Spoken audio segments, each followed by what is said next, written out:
गुरुग्राम समेत हरियाणा की तमाम बड़ी खबरों को देखने के लिए हमारे YouTube चैनल को सब्सक्राइब करें और बेल आइकन को जरूर दबाएं ताकि हर एक अपडेट आप तक पहुंचे सबसे पहले।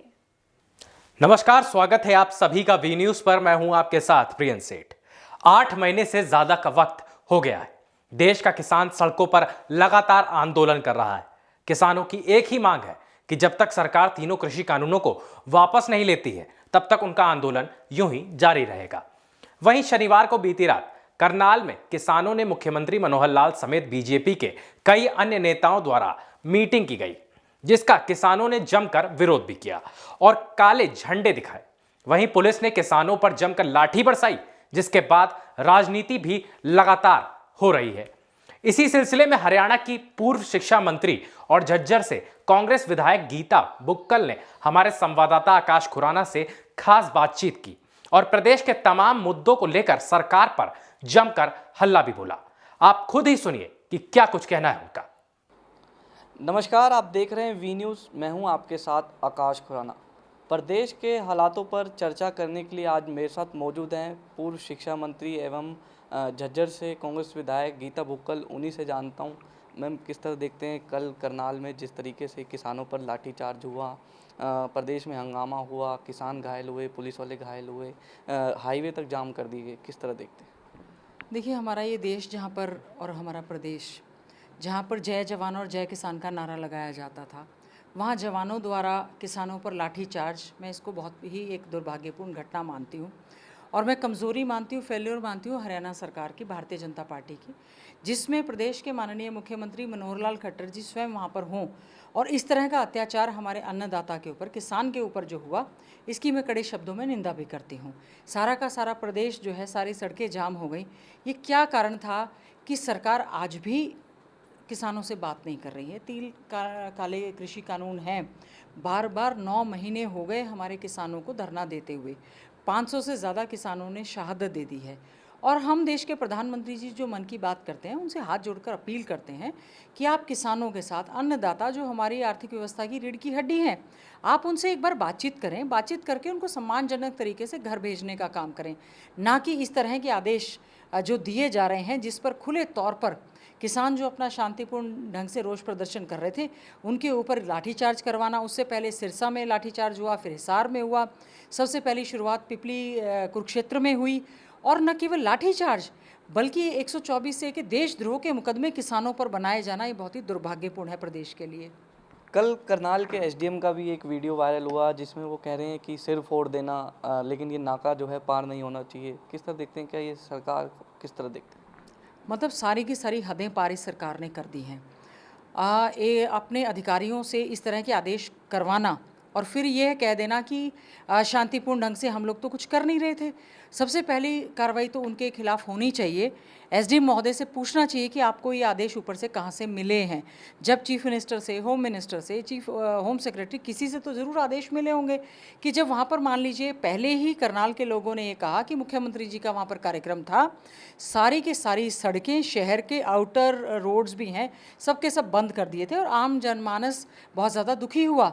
तो ये कैसा प्रदेश है? डेमोक्रेटिक सेटअप में कैसा प्रदेश को ये किस और लेकर जा रहे हैं, जहाँ पर प्रदेश के मुख्यमंत्री, उनके डिप्टी सीएम, मंत्री या विधायक अपने अपने क्षेत्रों में नहीं जा पा रहे।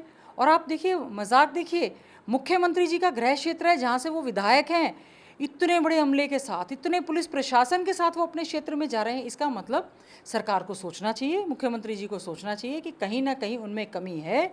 मैं फिर से अपील करूंगी कि आप प्रदेश के मुखिया हैं, आप हर धर्म को छोड़कर राज धर्म का पालन करें, देश के प्रधानमंत्री जी से बात करें और आप स्वयं हरियाणा के चारों ओर जो हमारा किसान बैठा हुआ है इतने समय से अपना काम धंधा छोड़ के, आप उनसे बातचीत करें, बातचीत करके समाधान करने का प्रयास करें।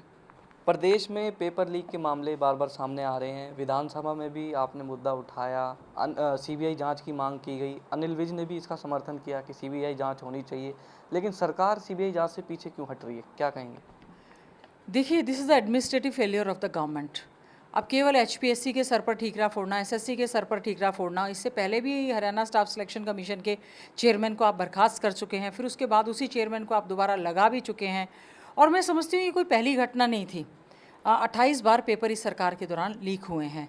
मेल कांस्टेबल्स की भर्ती, जिसमें कि 7,000 से ज़्यादा मेल कांस्टेबल्स को एग्ज़ाम देना था, पहले दिन ही पेपर लीक हो गया और करोड़ रुपए में की भी की है। तो किसकी फेल्योर है?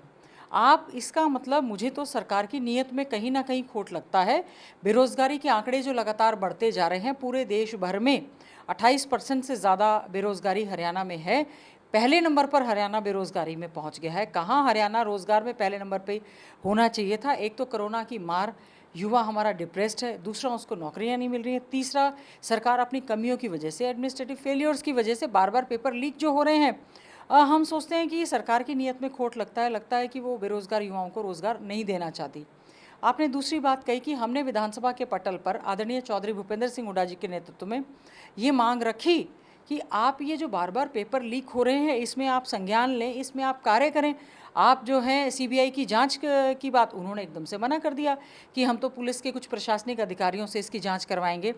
तो जब प्रदेश के होम मिनिस्टर खुद ये कहते हैं कि पेपर लीक का मामला बड़ा गंभीर मामला है और सीबीआई की जांच होनी चाहिए, तो जब अपनी सरकार के मंत्री की ये नहीं सुनते हैं, हठ धर्मिता अपना रहे हैं, तो इसने हमारी कहाँ सुनी थी? लेकिन विपक्ष के नाते हमारी ये जिम्मेवारी बनती है। हमने मजबूती के साथ इस विषय को उठाया भी है और हम चाहते हैं एक कानून लेकर आए हैं फ्री एंड फेयर आप करवाने का एग्ज़ाम्स। तो कानून इतनी जल्दबाजी में लाने की आपको क्या आवश्यकता पड़ी है? इतने सारे कानून हैं, पहले आप उनका जो कानून ऑलरेडी बने हुए हैं उनका आप अच्छे से एग्जीक्यूशन करवाते। और हम सरकार से अपील करेंगे, युवाओं के साथ इस तरह से भद्दा मजाक ना करें। एक को आप रोज़गार नहीं दे रहे हैं, बेरोज़गारी भत्ता दे नहीं रहे हैं, और बार बार पेपर लीक करके उनके साथ मैं समझती हूँ आज हमारा युवा, हमें डर लगता है कहीं वो नशे की चपेट में ना आ जाए, कहीं हमारा युवा जो है क्राइम की ओर ना बढ़ जाए। इस बात की हमें बहुत ज़्यादा चिंता है। विधानसभा का मानसून सत्र केवल 3 दिन चला, तो विपक्ष ने जोर शोर से मुद्दे भी उठाए। तो ऐसे कौन से मुद्दे थे जो आप लोगों ने उठाए?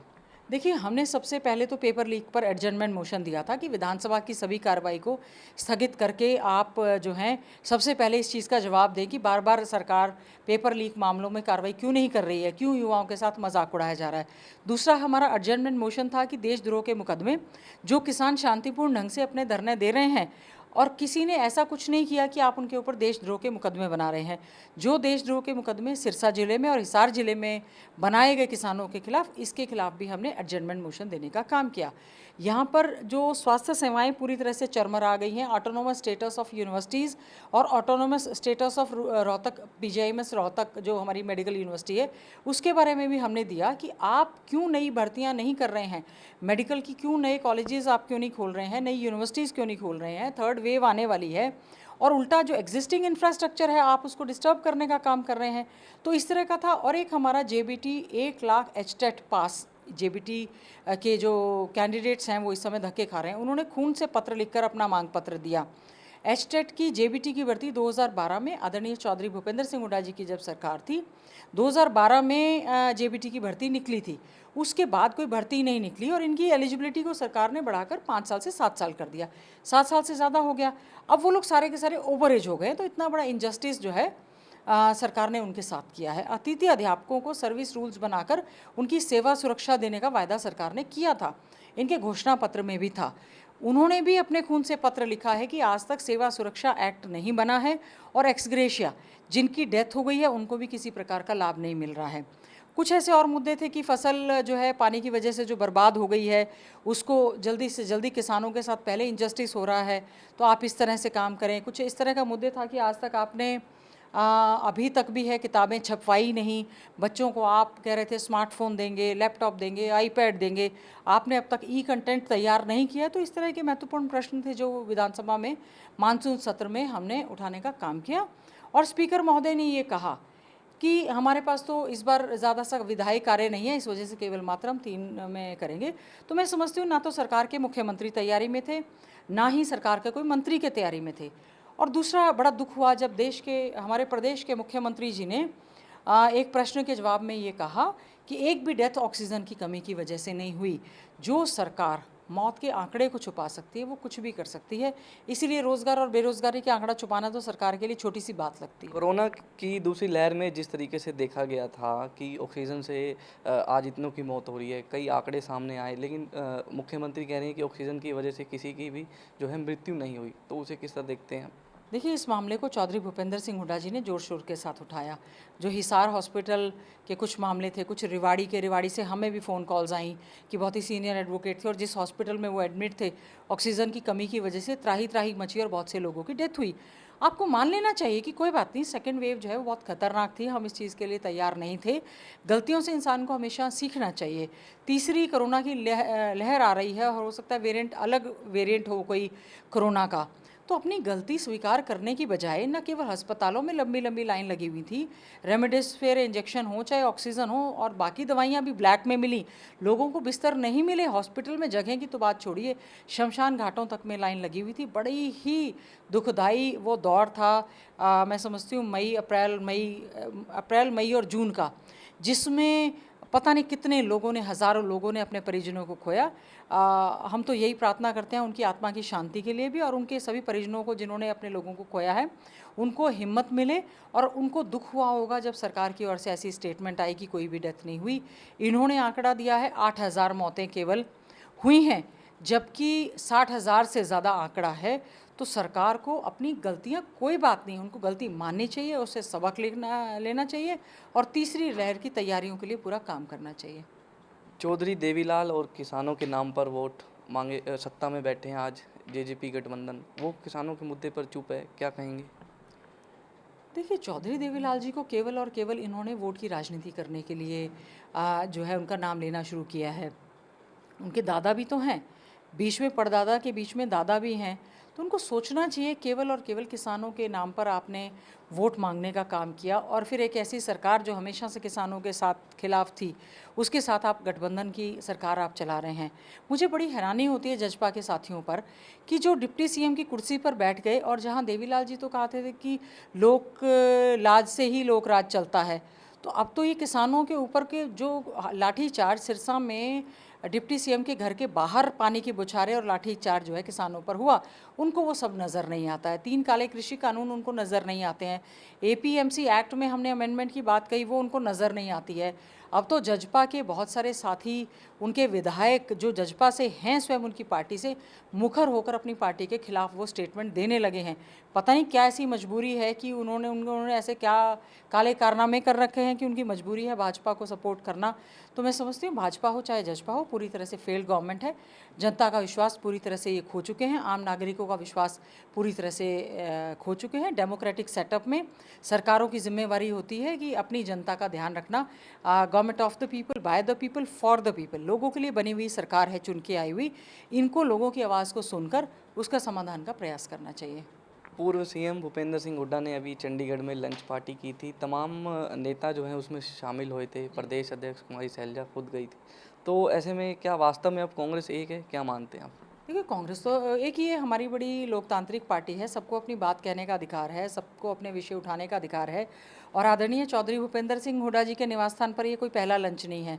बहुत बार लंच और डिनर वो अक्सर देते ही रहते हैं। उनको अच्छा लगता है अपने कांग्रेस के साथियों को या दूसरों को बुलाना और उनको खाना खिलाना, उनको अच्छा लगता है। कभी वो दिल्ली में देते हैं, कभी चंडीगढ़ में देते हैं, कोई नई बात नहीं है।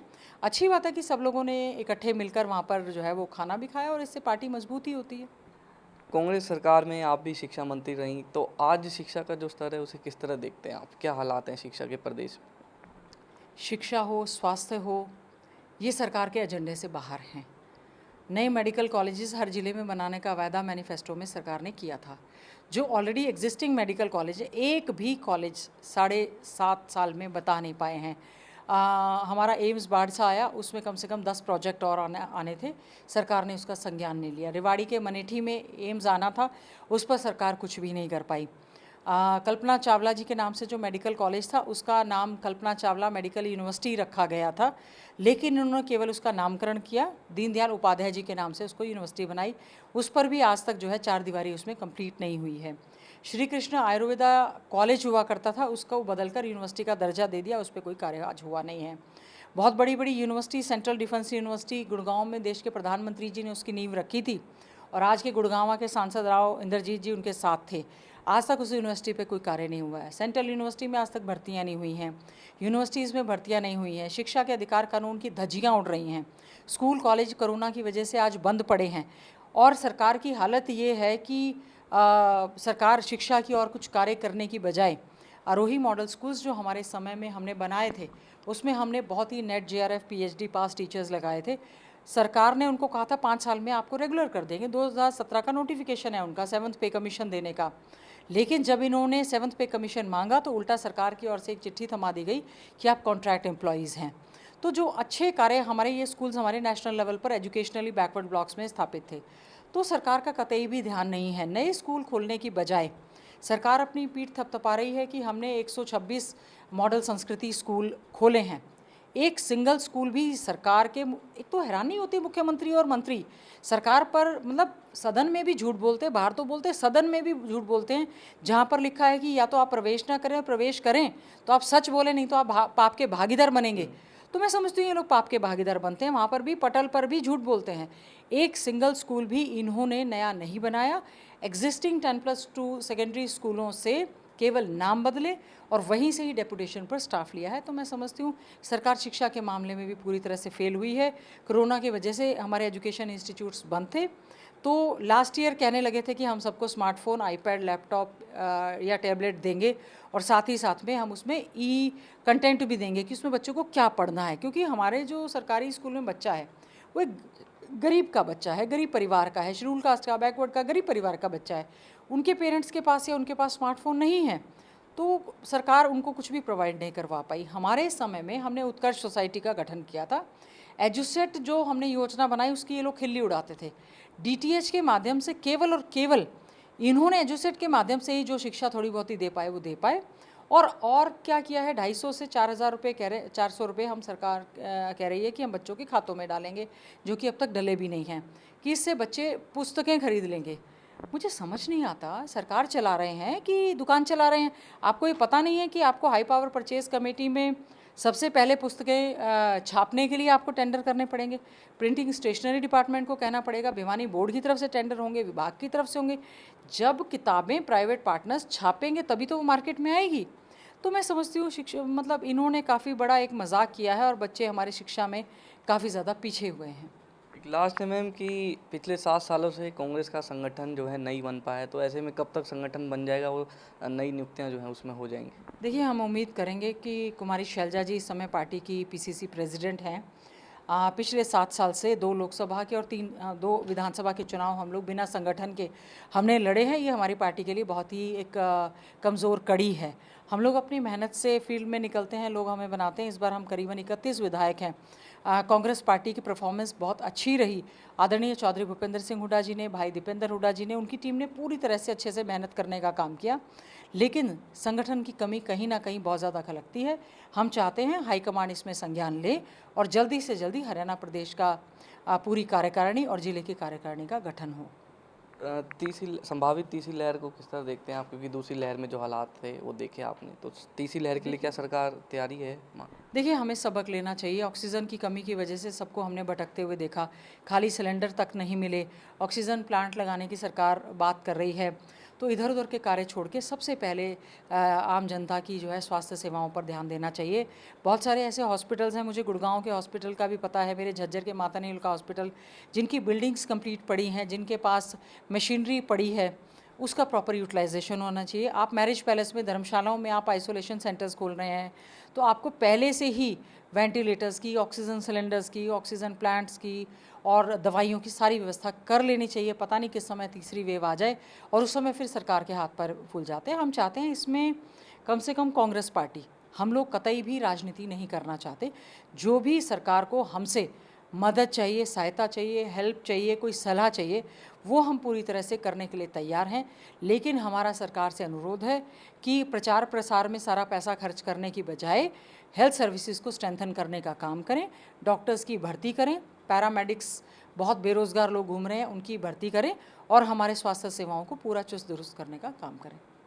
देखिए, ये थे मेरे साथ झज्जर से विधायक गीता बुक्कल, जिनका कहना है कि संभावित तीसरी लहर से निपटने के लिए सरकार जो है अपना पूरी तैयारी करे और जो कांग्रेस के कार्यकर्ता हैं वो भी उनके साथ मदद करने के लिए पूरी तरह से तैयार हैं। गुरुग्राम से वी न्यूज़ के लिए आकाश खुराना।